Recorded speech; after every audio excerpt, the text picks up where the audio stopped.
Cheguei! Eu sou Roberto Sasaki, sou colunista aqui no portal Contábeis. Olha o assunto de hoje: exclusão do Simples Nacional. Olha, tudo isso está fundamentado na resolução CGSN 140, artigo 81.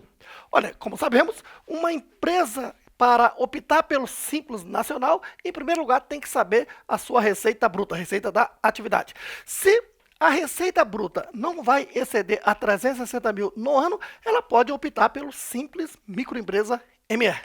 Ou, se vai ultrapassar 360 mil, mas não ultrapassará a 4 milhões e 800 mil no ano, então pode optar pelo Simples Empresa de Pequeno Porte. O limite do Simples Nacional é 4 milhões e 800 mil reais. Só que tem um detalhe: no mercado interno, ela pode ter receita bruta de até 4 milhões e 800 mil.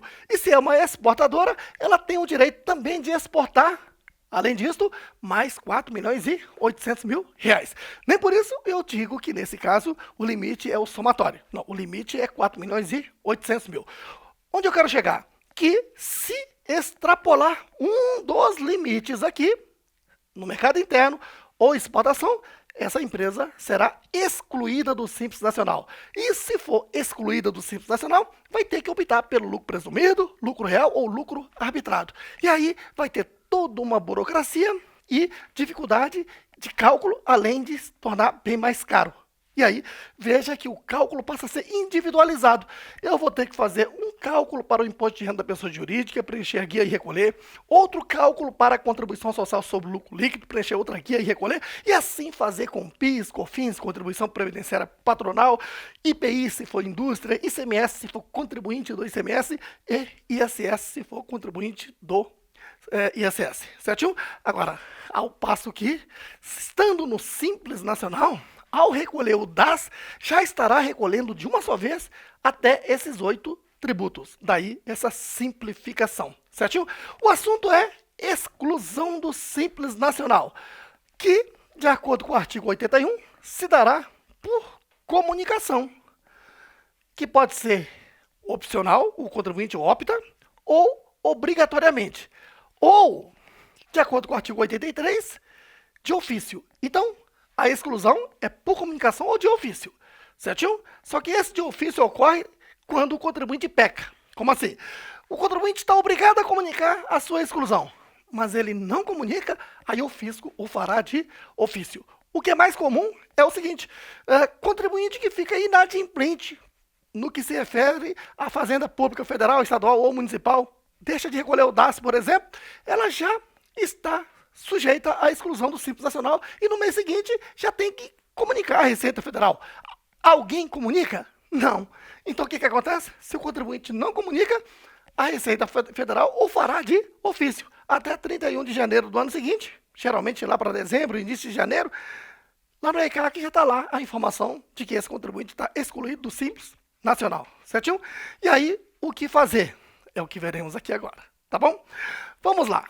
Então, exclusão por comunicação, de acordo com o inciso 1º do artigo 81. Por opção, o próprio contribuinte quer sair do Simples Nacional, certinho? Antes, porém, é importante você lembrar que no Brasil, os regimes tributários são irretratáveis. Ou seja, Simples Nacional, lucro presumido, lucro real, lucro arbitrado. Fez a opção, é válido para o ano todo. Para mudar de regime é só no ano seguinte. Exceto, no caso do Simples Nacional, tem essa colher de chá, olha. A linha A do inciso 1º. Se o contribuinte comunicar que quer sair do Simples Nacional até 31 de janeiro, então o efeito já é a partir do dia 1º de janeiro. A partir do dia 1º de janeiro já pode optar pelo lucro presumido, lucro real ou lucro arbitrado, certinho? Agora, se perder esse prazo e comunicar após, o efeito é só no ano seguinte. Está aqui. A linha B.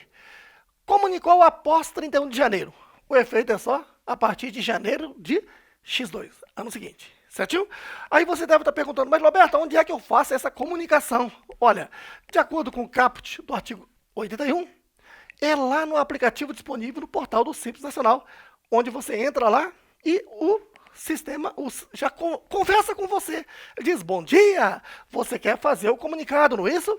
É por opção ou obrigatoriamente? Você vai clicando e vai fazer, então, o comunicado, certinho?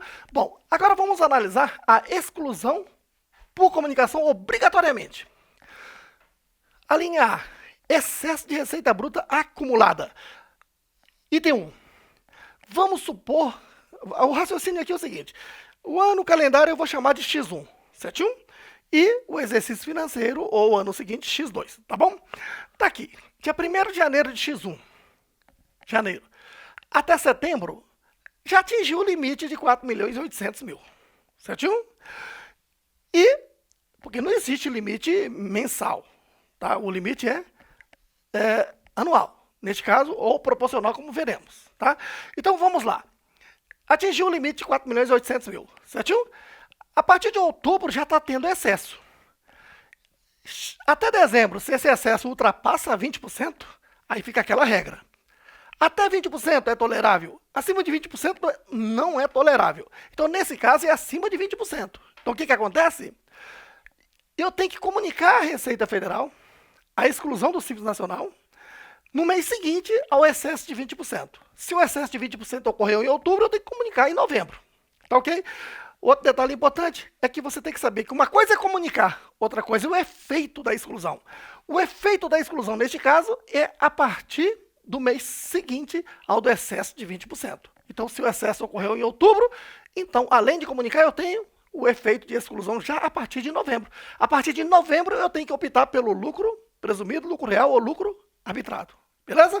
Bom, segundo, olha aqui esse caso. De janeiro a setembro, o mesmo caso aqui, atingiu o limite de 4.800.000, certinho? A partir de outubro está tendo excesso. Só que chegou dezembro e esse excesso é igual ou inferior a 20%. Quer dizer, é até 20%. Então, neste caso, é tolerável. Neste caso, a comunicação deve ser feita, claro, a partir no mês seguinte ao do excesso. Se o excesso começou aqui em outubro, em novembro já tem que comunicar, não é isso? Agora, o efeito é a partir de 1º de janeiro de X2. Então, neste caso, é tolerável. Houve excesso, mas não passou de 20%. Então, neste ano de X1, até dezembro, essa empresa recolhe pelo Simples Nacional. E somente em X2 que vai ter que recolher pelo lucro presumido, lucro real ou lucro arbitrado. Beleza? B. Agora, uma empresa nova, que foi constituída no ano calendário. Excesso de receita bruta de empresa com início de atividade agora no ano calendário. Certinho? Situação 1. Início de atividade em fevereiro. Então, ela fez opção pelo Simples Nacional em fevereiro. Certinho? E aí ela foi recolhendo pelo Simples Nacional, tá? Só que até setembro já atingiu o limite proporcional. Como limite proporcional? É pegar 4.800.000, limite anual, dividido por 12, que vai dar 400.000 por mês. Certinho? De fevereiro até dezembro são 11 meses. E aí, então, 400.000 vezes 11 meses dá 4.400.000 reais. Certinho? E de fevereiro até setembro já chegou aos 4.400.000 exatamente, vamos supor. A partir de outubro está tendo excesso, concorda? E aí, até dezembro, esse excesso ultrapassa 20%. Cuidado, olha o que vai acontecer. Se ultrapassa 20%, quer dizer que essa empresa nova nunca foi do Simples Nacional e a lei manda retroagir o efeito a partir da sua opção ao Simples Nacional, que é fevereiro. Certinho? E, claro, esse comunicado tem que ser feito até o último dia útil do mês seguinte ao do excesso de 20%. Tá bom? Bom, então você está vendo que quando você vai abrir uma empresa, ou o seu cliente, você que é contador, sentou ali com você, falou, olha, você tem que ter um plano de negócio, você tem que fazer uma projeção de receita. Se você está vendo que vai ter uma receita nesses 11 meses acima de 4.800.000 em mais de 20%, não opte pelo Simples Nacional. Já opte logo pelo lucro presumido, lucro real, lucro arbitrado, para não ter o problema do efeito retroativo. Porque essa empresa vai ter o inconveniente de, a partir de fevereiro, quer dizer, retroagir, voltar lá atrás e optar, por exemplo, pelo lucro presumido. Aí vai ter que recolher o quê? IRPJ, CSL, PIS, tudo calculado separadinho, com todos os acréscimos, porque você está fazendo isso agora, no final do ano. Certinho? De todos os meses passados. E o que já recolheu aqui pelo Simples Nacional vai ter que buscar um procedimento de né, recuperar esse crédito que você vê ao longo do curso, certinho? Que é outro assunto. Agora, segundo, veja, mesmo exemplo, ó, iniciou aqui em fevereiro e fez a opção, certinho? Até setembro atingiu o limite proporcional. A partir de outubro está tendo excesso. Só que chegou dezembro, esse excesso não excedeu a 20%. Então é tolerável. A exclusão vai ocorrer só no ano calendário seguinte, a partir de janeiro do ano seguinte. E, claro, sempre lembrando que houve excesso, vai ter que informar a Receita Federal no mês seguinte ao do excesso. Então, neste caso, o excesso ocorreu aqui a partir de outubro, então em novembro tem que comunicar à Receita Federal. Certo? Outras situações, veja, a linha C, olha o que está escrito. Incorrer nas hipóteses de vedações do artigo 15, exceto os dos incisos 1º, 15º e 26º.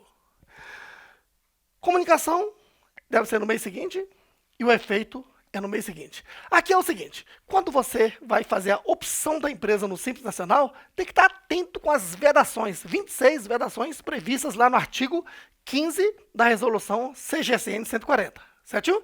Bom, quando você abriu a empresa e optou pelo Simples Nacional, não tinha nenhuma vedação. Pronto, ela está no Simples Nacional, certo?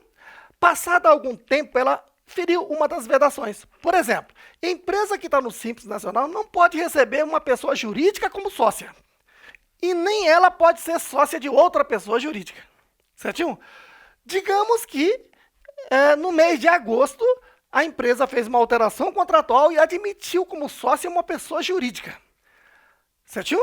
Ela perde o direito aos benefícios do Simples Nacional. E aí, no mês seguinte, tem que comunicar à Receita Federal que fez essa alteração contratual e perdeu esse direito, certo? E já no mês seguinte vai ter que optar pelo lucro presumido, lucro real ou lucro arbitrado.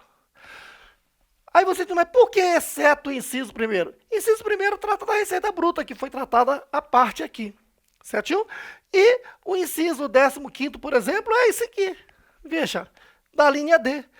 Olha que importante, ó.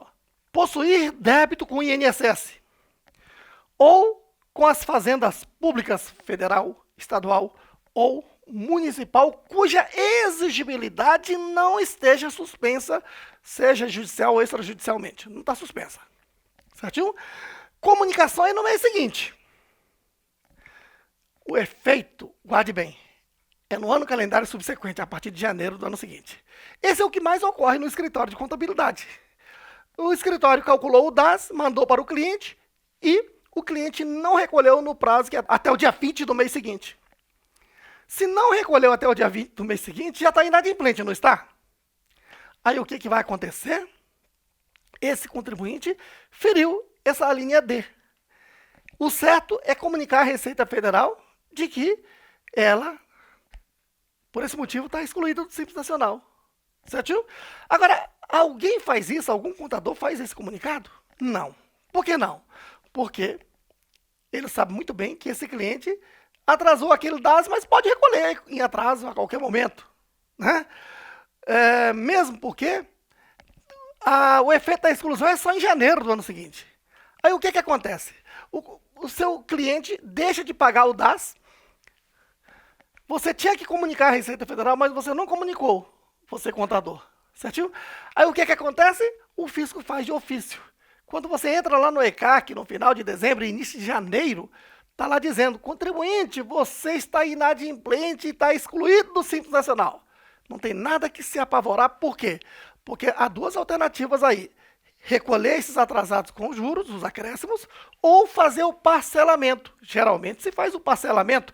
E quando se faz o parcelamento, você suspendeu a exigibilidade. Ela entrou dentro da adimplência. Normalidade, certo? E aí terá o direito agora de optar novamente pelo Simples Nacional.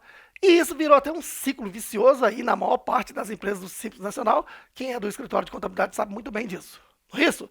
Mas regra é regra. Se você está fazendo uma prova do Conselho Federal de Contabilidade, uma prova de auditor da Receita Federal, de repente, se eles colocarem essa situação, lembre-se que o fato de ficar com um DAS atrasado, no mês seguinte ao do atraso, já tem que informar a Receita Federal. Apesar de que a exclusão só ocorra lá em janeiro do ano seguinte. Por último, está aqui. For constatado, quando do ingresso no Simples Nacional, que a ME ou a EPP incorria em alguma das vedações do artigo 15.